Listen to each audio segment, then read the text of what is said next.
Hey everyone, my name is John Patten. I co-founded a project called Treasure DAO. We're building a NFT and gaming ecosystem on Arbitrum. We launched last September, so I'm just going to explain the history of the project so far and what we're looking to do in the near future. So Treasure was a project that we launched completely for free. All of our NFTs and the token were given away for free. People from multiple NFT communities could farm it. We started at a $300,000 valuation. Within 6 months, we had gone up to $1 billion. At that time, Arbitrum daily trading volume for NFTs was about $800 to $1,000 a day. We had two primary collections, Legions and Small Brains. They've done hundreds of millions in volume since that time. Legion's Genesis went up to a 20 ETH floor. Small Brains went up to a 60 ETH floor, which makes Treasure the highest grossing fair launch project on any blockchain besides CryptoPunks. So it really started as a homegrown GameFi project. We were all volunteers doing this for several months until we got venture capital funding. And now we have tens of millions in our treasury and working with former AAA developers from EA and Riot to build out what we think is the future of blockchain gaming. So we have two theses that are a little unconventional in the space that Treasure is based on. The first is that the metaverse is built and not bought. So most people in the space are companies that create a product for the consumer and then they purchase it. And we think that this model over time is going to trend towards zero, and that it's going to be communities building collective lore and stories. And so that collective imagination and storytelling will produce new forms of games that are based more on social coordination rather than buying a product from a company. And the second is that the metaverse is an economic layer, not a visual one.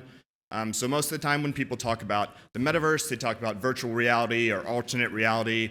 And I'm pretty convinced that this is not what the future looks like, and that the metaverse we've probably been living in for 15 years, and it'll resemble Discord and Twitter. What the metaverse really is that community ownership over the tooling to produce content and new forms of media. So Treasure is interested in building out infrastructure that people can use through decentralized networks to make the media empires of the next generation. And it'll probably look visually much the same, and these 3D things that people are selling won't get much traction at all. So we're trying to build infrastructure rather than a visual experience. And we do that through two kinds of ways. The first is that we build traditional types of infrastructure. So I mentioned our marketplace on Arbitrum.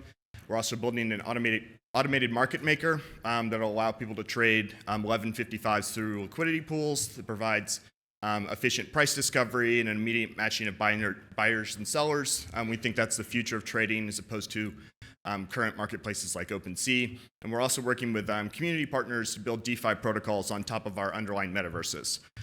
But Treasure itself is an unconventional form of infrastructure where we're trying to build a universal game economy sitting under multiple different games and stories.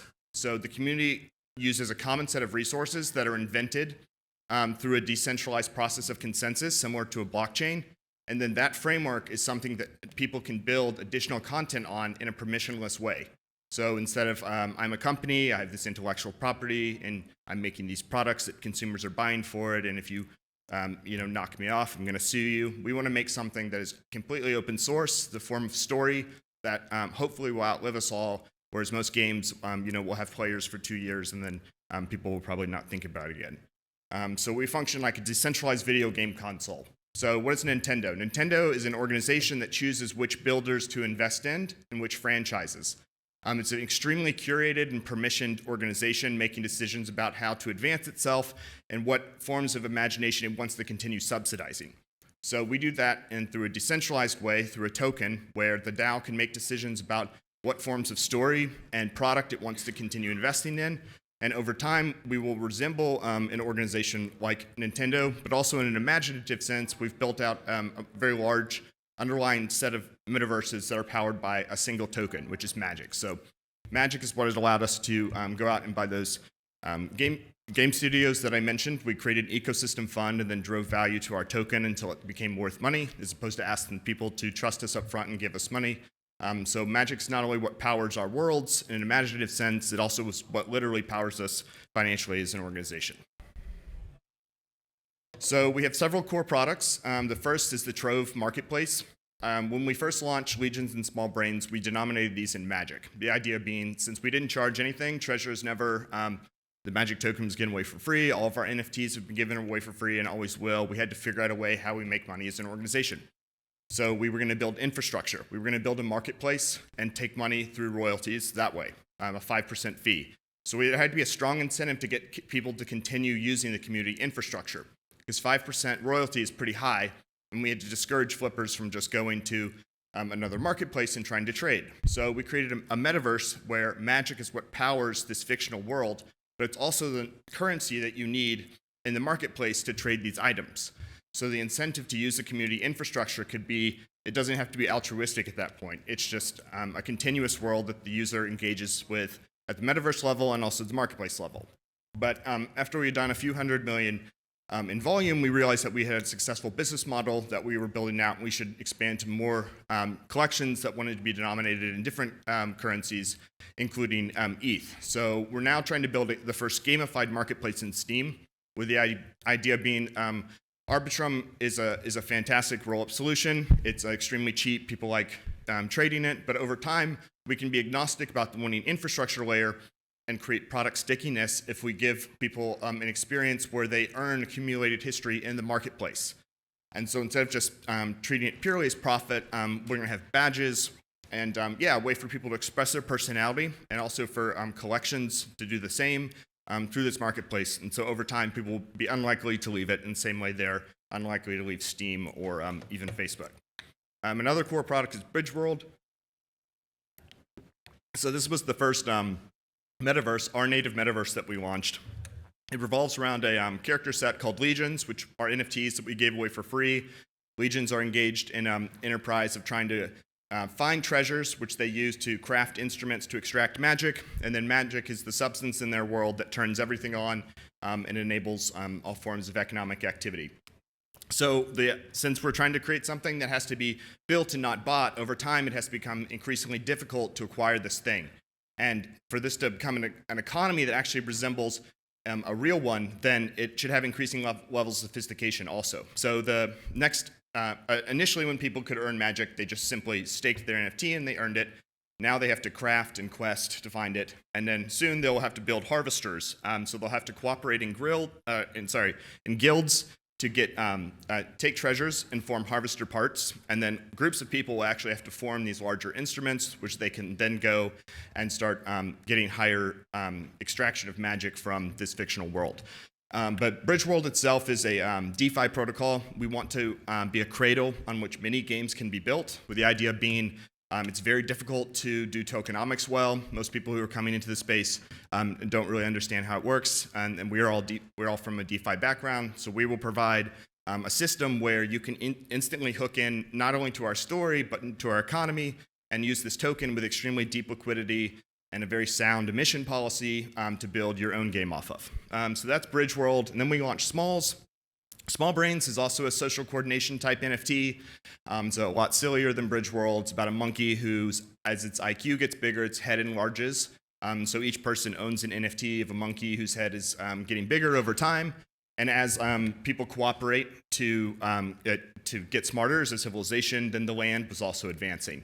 But this is actually what put us on the map. We just launched it as a growth strategy, but it got on CNBC next to CryptoPunks and Bored Ape Yacht Club, and Marriott, who was a World Cup winner, was repping us. So weirdly, that propelled us to success. So what does this have to do with DeFi? Our goal is to build a digital economy running parallel to the traditional economy. So a single metaverse is a product. Something like Sandbox or Decentraland is something that has boundaries. It's very clear who the community is and who the creator is. We want to make a network of metaverses, so a large group of interlinked stories that functions as an economic vanguard. So I consider myself to be a crypto native. I've been in crypto for a long time. Unfortunately, a lot of people in NFTs they actually haven't been here very long, and they don't really understand, in my opinion, cryptocurrency. There's this really kind of dark undercurrent right now where the winning projects they don't have anything to do with crypto. They're just leveraging the words crypto to form their company and brands, and then go buy out intellectual property. And so over the next 2 years, it's going to be sort of a terrifying experience for all of us to see whether or not, NFT traders are able to understand what these people are trying to actually do to the space in general. So we're trying to produce a vanguard which is the stories are so vast and the set of resources are so vast that there's no way a single organization, even if they had $1 billion in liquid cash, could come in and buy out what the community has built. And so over time, we think that this will be timeless, and it'll be attractive to artists who are currently being bullied into non-disclosure agreements and just very exploitative ways of interacting with NFTs. And we want to create something open source and permissionless. It can't be vampire tagged, which I mentioned earlier, and it doesn't need copyright, because the incentive is to build with us rather than for us to come in with a pile of cash and just buy you out. So what's this have to do with DeFi? So decentralized finance ended up just being an endless rotation of Ponzi schemes. And, in the most cynical view. I mean, these were valueless governance tokens that their only value was that the protocol would eventually gain traction, so it was a wholly speculative enterprise. Whereas gaming is something that actually has intrinsic value because people find joy from it.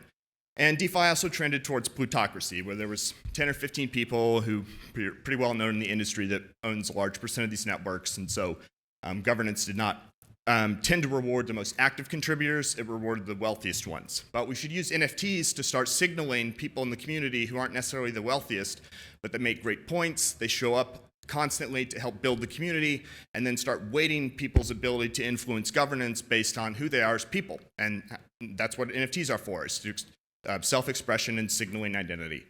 So Treasure, at the end of the day, is an idiosyncratic bet on the future. So traditional viewpoint is that we're going to go and do things like land sales and then just start going around and knocking off projects one by one like dominoes and buying them out. We want to create an open source metaverse that anyone can contribute to, whether they're an artist or a technologist, and we build this large vanguard together. So the enforcement of IP through law is sort of the bully strategy, and we're taking the friend one of making a network of builders growing this thing together. The other traditional viewpoint is a very traditional strategy in gaming is to just go buy an existing game that's about to go to market and just change the characters so it's your characters, satisfies your community, because you get something out to market instantly, but it's not very authentic and people forget it very quickly. Whereas we want to make things where the game visually takes a long time to develop, but the community is actually developing every step of the way this world and the war. So it's actually a better engagement strategy. And then the last is that we don't, most of our products are really dissimilar to other things people do, like Metaverse Land. So, Metaverse Land, in my opinion, is clearly not going to work because whoever buys it first is in the center, and then everyone else gets relegated to the Shadowlands. And over time, you can only onboard a few number of communities before everyone was like, this is terrible, I'm just going to make my own, because I want to be in the center. So we're not trying to build land, we're trying to just build bridges between communities through resources and common storytelling and decentralized financial tooling. And we think over time, it's not something that is immediately obvious to people right now for whatever reason, but we think first we'll win the hearts of artists, and then users will also think this is a better approach to gaming eventually as well. Thank you. Thank you, John. Thank you.